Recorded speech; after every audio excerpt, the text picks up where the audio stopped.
પહલગામના આતંકી હુમલા બાદ ગુજરાત સરકાર પણ હવે એક્શન મોડમાં આવી ગઈ છે। કેન્દ્ર સરકારના આદેશ પર હવે ગુજરાત સરકારે રાજ્યમાંથી તમામ પાકિસ્તાની નાગરિકોને પાછા મોકલવાનું નક્કી કરી દીધું છે। તમામ જિલ્લાઓને આ અંગે સૂચના આપી દેવાઈ છે। આ મામલે ગૃહ રાજ્યમંત્રી હર્ષ સંઘવીની પ્રતિક્રિયા સામે આવી છે। તો આવો જાણીએ ગુજરાત સરકાર પાકિસ્તાની નાગરિકોને લઈને શું પગલાં લેવા જઈ રહી છે। નમસ્કાર, જમાવટ સાથે હું છું પાર્થ।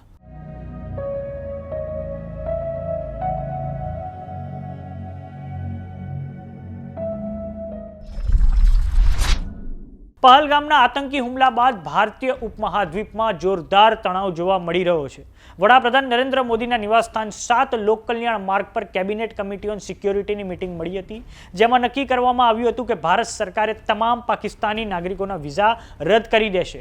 સાથે જ આદેશ આપી દેવામાં આવ્યો છે કે તમામ પાકિસ્તાની નાગરિકો ભારત છોડી દે।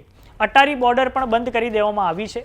ભારત સરકારના આ તમામ નિર્ણયનો અમલ હવે ગુજરાતમાં ઝડપથી કરવામાં આવે તે માટે રાજ્ય સરકાર એક્શન મોડમાં આવી ગઈ છે। એન્ટી ટેરરિસ્ટ સ્ક્વોડ એટલે કે એટીએસ અને એસઓજી સહિતની એજન્સીઓએ પાકિસ્તાની નાગરિકોની યાદી તૈયાર કરી છે।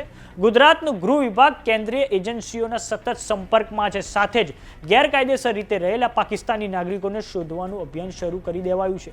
આ મામલે ગૃહ રાજ્યમંત્રી હર્ષ સંઘવીની પ્રતિક્રિયા સામે આવી છે, જેમાં તેમણે કહ્યું છે કે મુખ્યમંત્રી ભૂપેન્દ્રભાઈ પટેલની સૂચનાથી આજે વહેલી સવારથી જ તમામ જિલ્લાઓમાં પોલીસને સૂચના આપી દેવાઈ છે।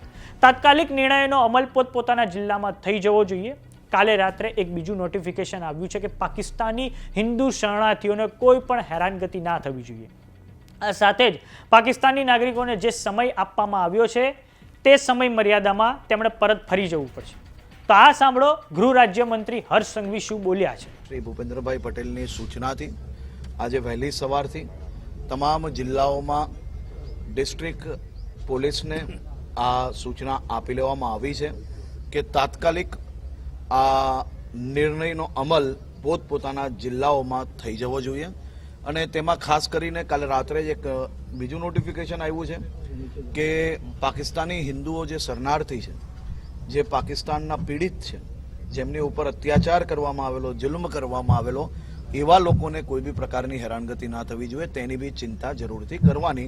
અને આ પ્રકારના જેટલા બી લોકો છે જે પાકિસ્તાની છે, જે અલગ અલગ નોર્મ્સના આધારે, કોઈ વિઝાના આધારે જે ગુજરાતમાં છે, તે તમામ લોકોને જે સમય આપવામાં આવેલો ભારત સરકારમાં એ સમય પહેલાં અહીંયાથી મોકલી લેવામાં આવશે। પહલગામમાં જે આતંકી હુમલો થયો તેના પછી ભારતીય સેના જોરદાર રીતે એક્શનમાં છે। સાથે જ ભારતની એક વાત ખૂબ જ સ્પષ્ટ છે કે પાણી અને લોહી એકસાથે નહીં વહી શકે। આ માટે સિંધુ જળ નદીના કરારો 1960ના રદ કરી દેવામાં આવ્યા છે। તો આ બાજુ યુએસના સ્ટેટ ડિપાર્ટમેન્ટે હવે પ્રતિક્રિયા આપતા કહ્યું છે કે અમેરિકા ભારત સાથે ખૂબ જ મજબૂતીથી ઊભું છે। અમે ઘાયલોના સાજા થવા માટે પ્રાર્થના કરીએ છીએ। પહલગામના આતંકી હુમલાના ગુનેગારોને સજા મળવી જ જોઈએ। તો સમાચારોમાં અત્યારે બસ આટલું। જોતા રહો જમાવટ। જો તમામને યુટ્યુબ પર જોઈ રહ્યા તો સબસ્ક્રાઇબ કરો, જો તમામને ઇન્સ્ટાગ્રામ અને ફેસબુક પર જોઈ રહ્યા તો ફોલો કરો। નમસ્કાર।